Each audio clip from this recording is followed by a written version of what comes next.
Promova TV, a home of testimonies.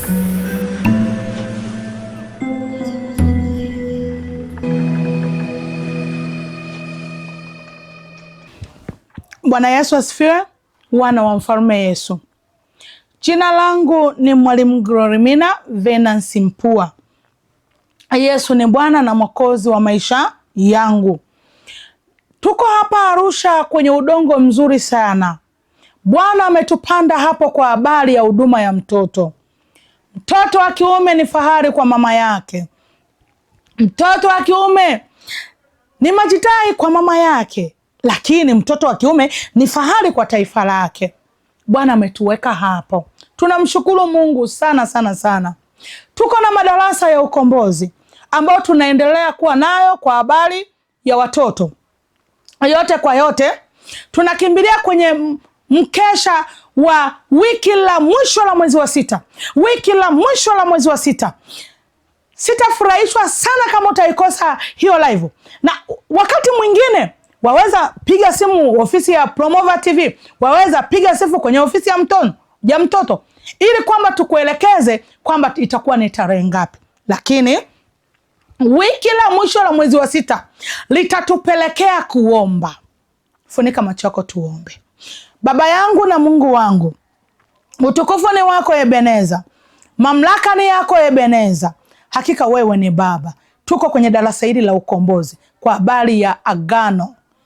Jehova, agano la damu ulifanyika kuwa kafara yetu ili sisi na watoto wetu tufunguliwe.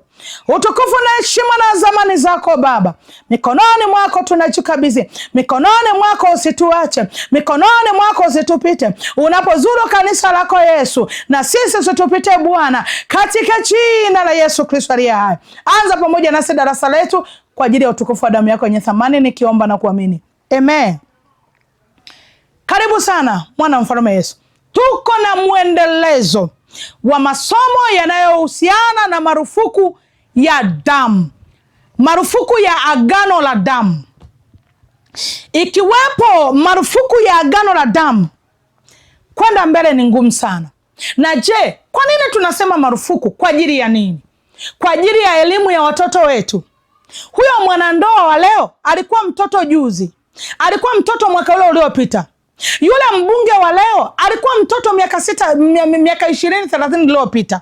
Ndio maana leo amekuwa kiongozi mzuri. Kwa hiyo alikuwa mtoto. Huko ndiko Bwana ametupanda. Huko ndiko Bwana ametuweka. Huko ndiko utukufu wake umesimama. Haleluya. Wana wa mfalme Yesu, karibu. Karibu kwenye hili darasa.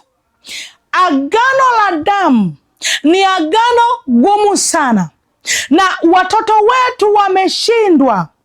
Tunafanya sisi wazazi au walezi watoto kuingia kwenye ndoa zenye shida, watoto kuingia kwenye ndoa zenye maagano ya kichawi, watoto kuingia kwenye mabaya ya pale na pale watakapokuwa wamekuwa. Kwa sababu gani? Liko agano la damu ambalo linasimama hapo. Kwa hiyo mwezi huu wa sita tunatembea kwa habari ya agano la damu. Agano la damu. Kwa nini? Nilipopita shuleni, nilipoonana na watoto uso kwa uso, nilipopita kwenye semina makanisani, nimezunguka pale na pale, na sasa likizo hizi nimezunguka na nitazunguka, na watoto wengine wananifuata pale nyumbani kuzungumza changamoto zao. Nimekuja, Roho Mtakatifu ananiambia nikae hapa mbele kwenye kamera hizi za Promova TV kukusemesha kwa habari ya watoto. Liko agano la damu. Huyu mtoto amekataa shule. Huyu mtoto ana chata za Freemason. Huyu mtoto ana chata za malango ya giza pale na pale. Si matakwa ya mzazi, si anataka mzazi au mlezi. Huyu mtoto amepotea. Alipokuja kupatikana, alipatikana na sura nyingine. Huyu mtoto aliibiwa, akaenda kule kwenye nyungu, akaenda kupigwa nyungu za kutosha, akaenda kupigwa mambo mabaya ya kutosha, akaenda kupigwa uchawi wa hapa na pale. Agano la damu likasimama hapo. Agano la damu likaweka muhuri hapo. Agano la damu likasimama likaweka uhalali. Ndiyo maana akapotea. hukuweza kumwona wiki nyumbani. Kuna mashtaka mengine wazazi wanakuja hapa ofisini, mwalimu, mtoto wangu alipotea na baadaye toka alivyopatikana amepatikana akiwa na tabia 1, 2, 3. Sasa alipotea akaenda wapi? Watoto wangu wana siri, hawana amani na wazazi wao, hawawezi kuambia changamoto wazazi wao. Mimi nitakupa ushirikiano, mlete mtoto kwangu hapa, atasema kwa jina la Yesu. Na wanaposimama kuniambia, unakuta watoto wengi wanasema, mama, nilipotea, nilivyopotea nilienda kuzimu moja kwa moja kupigwa nyungu, na nimetoka kule nikiwa na uvuvio wa kishetani, na nimetoka kule nikiwa na chata ya kijini. Umeona Sasa ilimpelekea nini mtoto huyo kwenda huko? Ni agano la damu. Agano la damu peke yake linaweza likampatia uhalali ya mtoto wako kuteseka.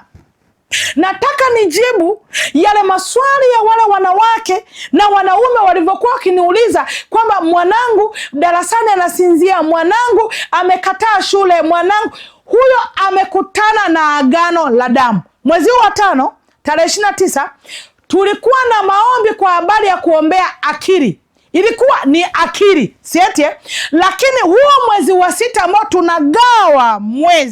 tunagawa mwaka samani, kwa sababu tunaugawa mwaka, tutakuwa na maombi mwisho wa mwezi kwa habari ya agano la damu kwa mtoto kwenye akili. Akili ya mtoto imeharibika kwa sababu kuna agano la damu. Agano la damu peke yake ndilo linaloweza kusimama kuyumbisha mtoto. Agano la damu peke yake ndio linaloweza kusimama kuweka mihuri ya damu. Agano la damu peke yake ndio linaloweza kusimama kuyumbisha kila kitu kwa mtoto. Umenielewa Tofautisha. Tuliombea akili, lakini pale kwenye kuombea akili yakazaliwa mambo mengine, na Roho Mtakatifu akanitembeza akaniambia, Glorimina, simama, ambia makutano, ambia watu. Ni nini uambie? Waambia watu kwamba hawa ambao hawajafunguliwa wamekutana na agano la damu, na hatutaweza kuingia kuomba maombi kwa habari ya kuvunja agano la damu bila kusimama kwanza kujifunza. Roho Mtakatifu yuko hapa kwa habari ya kutufundisha. Roho Mtakatifu yuko hapa kwa habari ya kutuelekeza. Unaposimama kushughulikia agano la mtoto kwa mtoto wako, umetengeneza hazina. Na unaposimama kutengeneza hazina hapa duniani, inakuwa umesimama kutengeneza hazina yako kule mbinguni. Mahali hazina yako ilipo na moyo wako ndipo utakapokuwepo. Ndio maana sijawahi kukata tamaa kwa habari ya mtoto. Wanatelekeza watoto, hawajui watoto wanakula nini, hawajui watoto wanafanya nini. Wakileta mtoto hapa namtelekeza. Sipati shida kwa sababu ninaweka hazina yangu mbinguni. Mwenzenu mimi ninaenda mbinguni. Yaani watu wapinge ni wanajisumbua, watu watafute matatizo ya aina wanajisumbua. Mimi ninaenda mbinguni kwa jina la Yesu. Lakini siendi peke yangu, naenda na watoto. Baada ya kumaliza kazi hapa duniani, baada ya kumaliza kazi ya kukuambia wewe kwa habari ya uzuri wa Mungu, baada ya yaani hivi kuzimu ijipange navyoweza. Ninaye Yesu, nimehakikisha jemedari wangu, ninashinda vita. Ninaye kamanda wa vita aliyenichapa kwenye paji langu, akanichapa chapa ya Yesu Kristo. Nitashinda. Ni nini? Ni agano la damu. Ndiyo maana nimekuita. Agano la damu limefanya mtoto wako ashinde. Twende na ushuhuda mmoja. Mtoto mmoja, binti mmoja alipotea. Alivyopotea ilitupa gharama sana. Haya ninaokuambia ni ushuhuda wa hapa ofisini kwetu. Ameletwa hapa kutoka mkoa fulani, akaletwa, basi eti akaja akapotea. Mimi nikasema anatusumbulia nini kupotea? Tukashikana mikono na wengine hapa, Siku ya kwanza hatujatoa taarifa kwao. Siku ya pili zilienda mpaka siku 7. Mtoto amepotea. Hatujui mahali aliko. Hatuwezi kutoa taarifa kule nyumbani, ila tumeenda kutoa taarifa kwenye vyombo vya usalama. Wakati vyombo vya usalama vinatusaidia kutangaza na kwenye maredio kule na kule, wazazi walipopata taarifa, moja kwa moja baba mzazi akapiga simu akasema, sasa simngeniambia tu. Unajua hata mimi nilijua kwamba atawatoroka, na mahali alikoenda, ninahisi mahali alikoenda, kumbe baba anajua. Na kule kuzimu huwa wanakutana naye. Kule kuzimu wanafanya naye mazungumzo, wanaonana. Siku ya 8 mtoto akaja. Alivyokuja ameshiba moshi wa kichawi, macho yake mekundu yanazunguka. Alipofika ni nje ya geti, hakuweza kuingia ndani. Tukampigia simu baba yake, pale pale akatuma mtu baba yake, wakaja wakamchukua wakamrudisha kwao. Kwa nini walimrudisha kwao? Nilipata shida moyoni. Yaani baba, unatuletea mtoto kuja kutusumbua, kumbe baadaye utamchukua umpeleke ukampige nyungu, alafu baadaye uanze kutusumbua sisi, tuanze kuhangaika tena kukemea mapepo. Sasa nenda na mtoto wako. Nini nakuletea kwako? Ninakuletea darasa. Kuna watoto wanapotea, na wakipotea wanakwenda kuzimu moja kwa moja, na wakienda kule wanakwenda kufanya yale watakaoweza kufanya, na wanapewa maagizo ya kuja kuumiza. Watakapokuja kwenye boma yako, anaachilia magonjwa ambayo hayana majibu, anaachilia mateso ambayo hayana majibu, anaachilia lile na lile ambayo hayana majibu. Sasa baada ya kuachilia hivyo vitu, nini kitakachoendelea? Ni mauti inafunguliwa kwenye nyumba yako. Huyo mtoto ni agano. Haya, twende pamoja. Mwanzo 25. Mwanzo 25 mstari wa 6. Mstari wa 15. Okay, samahani. Mwanzo 35 mstari wa 16. Wakasafiri kutoka Betheli, na kabla ya kufika Efrat, Raheli akashikwa na uchungu na kuzaa. Nimekusemesha kipindi kilichopita, nimezungumza agano lenye faida, lakini ninakuja kwenye hichi kipindi ninazungumza agano lenye hasara. Maana yake nini kwenye agano lenye hasara? Agano lenye hasara ndo ile ambayo tunalikuta kwenye Mwanzo 35 mstari wa 16. Habari za Raheli aliyekalia miungu ya baba yake, aliyeona kwamba ni bora afiche miungu, alafu akili yake kamtuma ataenda nayo kwenye ile nchi takatifu. Hiyo miungu haiwezekani, havichangamani. Huwa hatuchangamani, nuru na giza hatuchangamani. Kwa sababu hatuchangamani, hatuwezi kupiga hatua. Hatuchangamani kabisa kwa kumaanisha. Sasa kwa sababu hatuchangamani, nini sasa kitakachosimama hapo? Mungu wa mbinguni atusaidie sana, na neema ya Mungu isimame kwenye maisha yetu. Haleluya, wana wa mfalme Yesu. Agano la damu. Huyu mama wa miungu ametembea kwenye hali ya miungu, amebeba mimba na mzaa mtoto wake wa pili.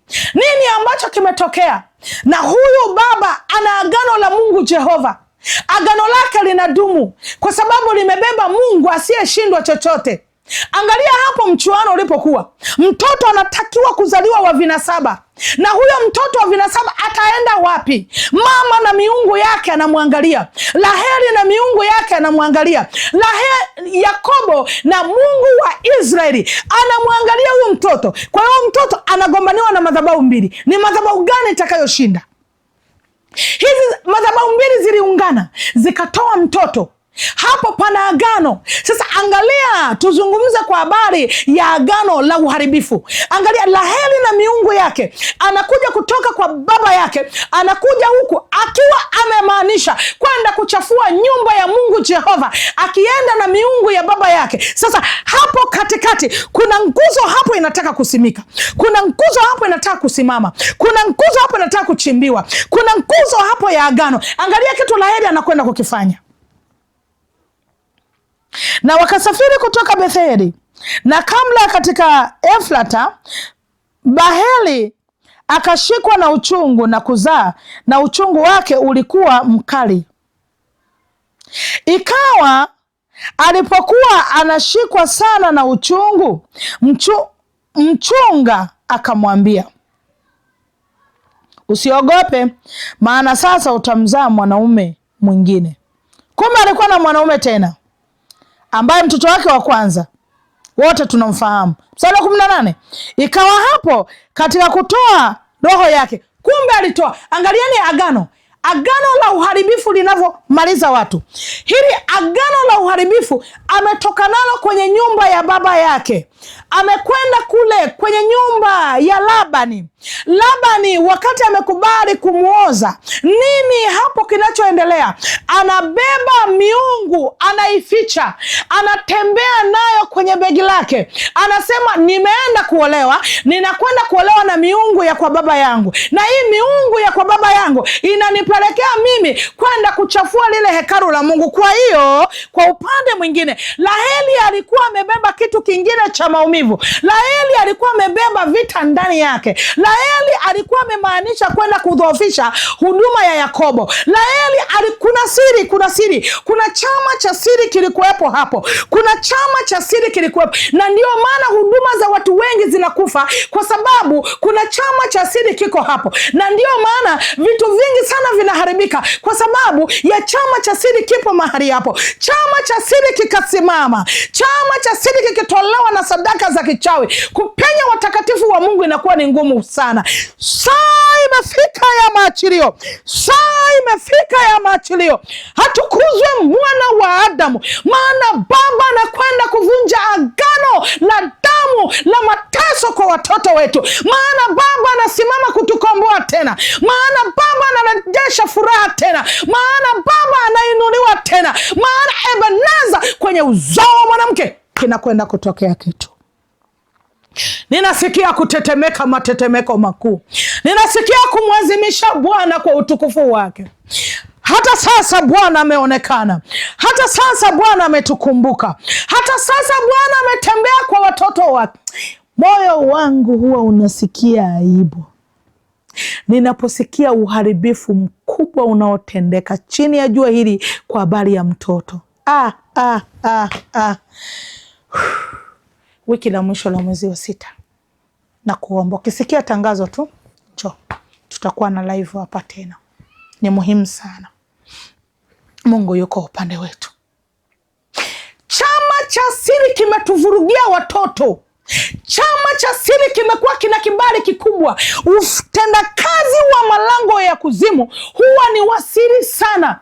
Utendakazi wa malango ya kuzimu huwa ni wasiri sana, na wanafanya vitu vyao kwa siri, na wametuletea mawakala wao wakaishi na sisi kina Yakobo ambao tumebeba kusudi la Mungu pamoja na watoto wetu, wakaishi na sisi kwa siri. No, imefika wakati tumdhibitishe Mungu na nguvu zake, tumdhibitishe Mungu na nguvu zake. Kila mwanamke akisimama kwa kusudi la Mungu, na kuambia uzao wetu utabarikiwa, uzao wetu utafunguliwa, uzao wetu utawekwa mahuru, uzao wetu utainuliwa na zaidi ya kuinuliwa. Haleluya, haleluya, haleluya. Utendakazi wa malango ya giza ni wasili mno, ni wasili sana. Angalia, niko kwenye kile kipengele cha Raheli kubeba miungu. Anakwenda kuchangamana na mbeba maono, anakwenda kuchangamana na mtu ambaye leo hii tunasoma habari zake na kuinuliwa sana. Anakwenda kuchangamana na mtoto aliyotoka kwenye kiuno cha Ibrahim. Sasa anang'ang'ana, aende kule akaharibu, lakini moyo wake umekataa kuacha miungu ya baba yake. Hivyo unanielewa? Eti moyoni mwake umekataa kuacha hiyo miungu. Ametembea na hiyo miungu, ametembea na hiyo tabu, ametembea na hiyo aibu, ametembea na hiyo miungu. Sasa baada ya kuendelea kutembea na hiyo miungu, safari imeanza, safari imeenda, hao safari wanaenda kule walikoambiwa waende, kwenye ile nchi. Wanakwenda kupatana na Esau. Mtoto wa kwanza anazaliwa, bado yuko na ile miungu. Mtoto wa pili anazaliwa, bado yuko na hiyo miungu. Hebu penya kwa undani. Huyo mwanamke alikuwa na nia ya Yakobo kweli, lakini muangalie Yakobo alivyokuwa anampenda yule dada. Angalia yule Yakobo alivyokuwa amemuishia yule dada. Angalia Yakobo akili yake na ufahamu wake vile ulivyokuwa umesimama mahali hapo. Angalia Yakobo hata kama amebadilishiwa mke, anasema nitarudia tena kufanya vibarua kwa miaka 7 mingine ili nimpate Raheli. Kulikuwa kuna nguvu ya aina gani? Raheli anasema hata kama unanipenda, nitakwenda kwa unafiki hivyo hivyo, ili niende nikanajisi nyumba ya baba yako, nipeleke miungu ya kwa Labani, niende nikaharibu kule unakokwenda, kwenye mapatano yako kati ya wewe na Esau, nisimame nikavuruge pale, kwa sababu ninao utendakazi wa miungu ya baba yangu ya siri. So kwa sababu ipo utendakazi wa malango ya baba yangu ya siri, sasa mimi ndo ninaenda huko kwenda kukuharibia. Wanawake wengi wameingia kwenye ndoa wakiwa na mambo kwenye mioyo. Huduma za wachungaji zimekufa kwa sababu ya wamama wachungaji. Huduma za wachungaji zimeharibika kwa sababu ya pale na pale. Ni nini? Tumekuwa na watu wa karibu, watumishi wa Mungu, tumekuwa na watu wetu wa karibu ambao wana miungu na wana siri ndani yake. Hizo siri ndani yake. Angalia kile kitu sasa. Maana Raheli alikufa, anauma uchungu huyu mtoto, uchungu nauma, uchungu kawa mkali sana. Mungu hachangamani. Pointi yangu ni hii kwenye hicho kipengele. Wengi wao wa Kristo, wengi wao watumishi wenzangu, huduma zimekufa. Huu ni ujumbe kwa makanisa, huu ni ujumbe kwa wachungaji, huu ni ujumbe kwa waimbaji, huu ni ujumbe kwenye zile karama 5, kwenye zile huduma 5 za kanisa. Uko na nani uliye naye? Nani amekuja kwako kama mbemberezi? Kabla hujakuwa naye kama mke, kama mme, kabla hujakuwa naye kama mshirika, kabla hujakuwa naye kama unafanya huduma naye pamoja, kabla hujakuwa naye mteule wa Mungu, ulikuwa na huduma kubwa, ulikuwa na kiwango kikubwa, ulikuwa na maisha ya kibali, ulikuwa na fedha nyingi. Kabla hujaanza kufanya naye biashara, huyu mtu, kabla hujakuwa naye huyo mtu, wewe ulikuwa mfanya biashara mkubwa. Kwa mwezi tu peke yake faida ulikuwa unaingiza zaidi ya bilioni 1, zaidi ya bilioni 2, zaidi ya bilioni 5 ulikuwa unaingiza kabla hujakuwa na huyo rafiki.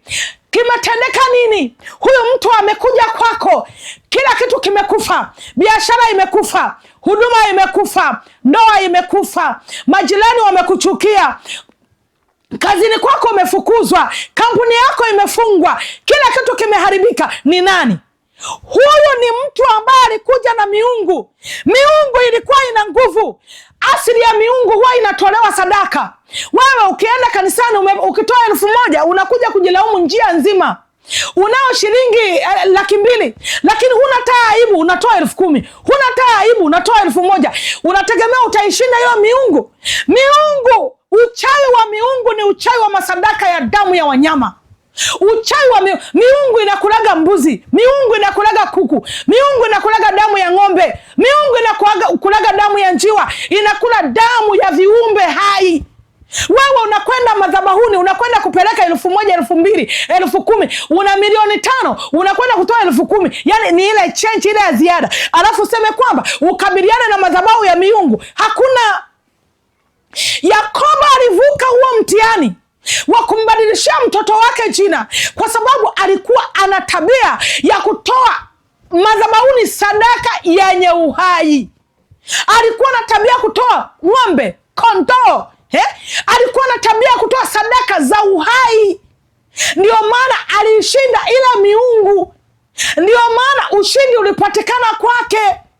Asingeweza kufanya namna hiyo, yule mwanamke angeingia kule kwenye mapatano kati ya yeye na Esau, na pasingetokea na matokeo mazuri. Angeingia kwenye ile nchi, angeinajisi sana. Angeingia kwenye ile nchi, vitu vingi viliharibika. Angeingia kwenye ile nchi, shida. Haya, tunapokwenda kumalizia kipindi chetu, angalia sasa kwenye mstari wa 18. Ikawa hapo katika kutoa roho yake, maana alikufa, akamwita jina lake Benoni. Mtu wa uharibifu ni wa uharibifu tu, Benoni. Akamwita jina lake Benoni. Nini maana ya Benoni? Mtu wa uchungu wangu. Amebeba taabu ya miungu ya baba yake na ina sadaka ya damu. Angalia, anasukuma mtoto anatoka, anamwita wewe ni mtu wa uchungu wangu. Anaachilia roho ya machungu kwa mtoto, anaachilia aibu kwa mtoto, anaachilia fedhea kwa mtoto, anaachilia uchungu, ili huyu mtoto aishi kwenye hali ya uchungu kuanzia mwanzo mpaka mwisho wa uhai wake. Hatimaye akiwa na miaka michache tu aweze kufa kama yeye vile alivyokufa. Kwa hiyo ameona ya kwamba hii miungu haiwezi kunimaliza mimi, wacha niachilie nini haya. Ukiangalia kwenye hali ya kawaida, kwani Raheli alivyokuwa anapendwa hivyo na mume wake, kulikuwa kuna sababu gani ya kusema kwamba nizae mtoto nimuite mwana wa uchungu wangu? Alivyokuwa na mapenzi namna hiyo, alivyokuwa anabebizwa namna hiyo, alivyokuwa anapetiwa namna hiyo, alivyokuwa anathaminiwa namna hiyo, alivyokuwa anaheshimiwa namna hiyo, alivyokuwa anazingatiwa namna hiyo, matamu yote ya hapa duniani Raheli aliyabeba kwa Yakobo. Haijalishi Yakobo alikuwa na wanawake wengine, lakini Yakobo kwa yule mwanamke alinyamaza. Moyo wake ulimwishia yule dada. Hayo mapenzi hakuyaona kama ni mapenzi. Hatimaye mpaka aamue mtoto wa kipenzi chake ampe jina la Benoni, mwana wa uchungu wangu. Agano la miungu ya kwa kina Labani nataka kuweka chapa hapo. Wako watu wengi wakati wanazaa watoto wao wametamka maneno magumu.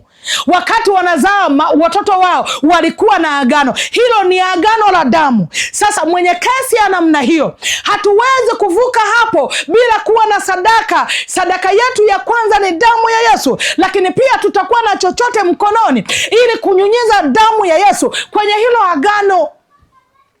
Maagano mawili yamesimama hapo. Kuna agano la Raheli la miungu ya kwao, na kuna agano la nani? La Yakobo, ambao Mungu Jehova Nisi, huyo ambaye tunamtukuza sasa. Sasa angalia lile agano, yani huyu dada anakata roho, yuko tayari kukata roho na mwanae. Ndo roho za uharibifu zilivyo. Agano la miungu, agano la damu ambalo linatoka kwenye miungu linaambatanishwa na sadaka, na sadaka za ile miungu ya kwa Labani zilikuwa zina nguvu. Wewe umefungiwa kwenye agano la aina gani na watoto wako? Mtoto wako amefungiwa kwenye eneo la aina gani? Agano la damu ya aina gani? Ni miungu ya wapi ambayo imesimama ina uhalali, ambayo imesimama inamtaka yeye? Ni miungu ya wapi?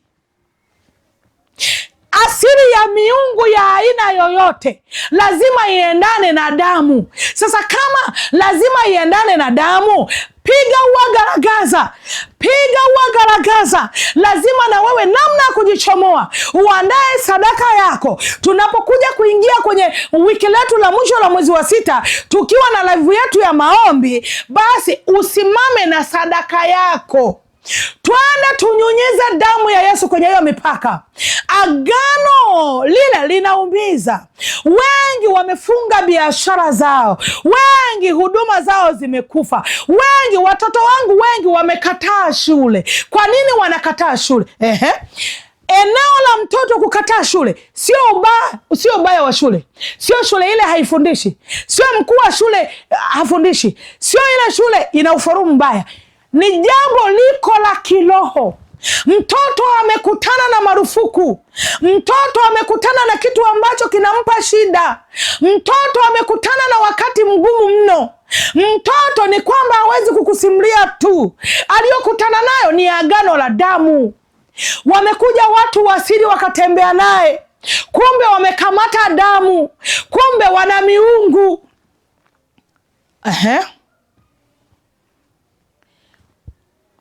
Wana miungu.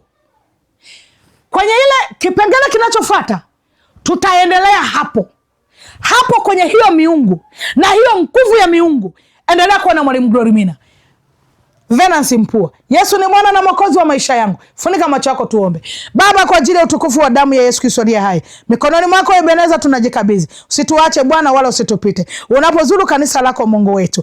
Asante kwa sababu uko kuvunja hili agano katika jina la Yesu Kristo aliye hai.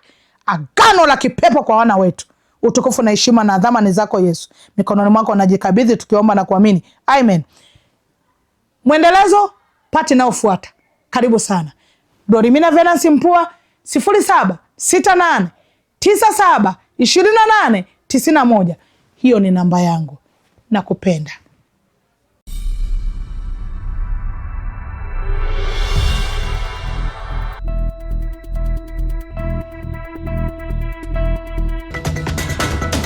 Promova TV, a home of testimonies.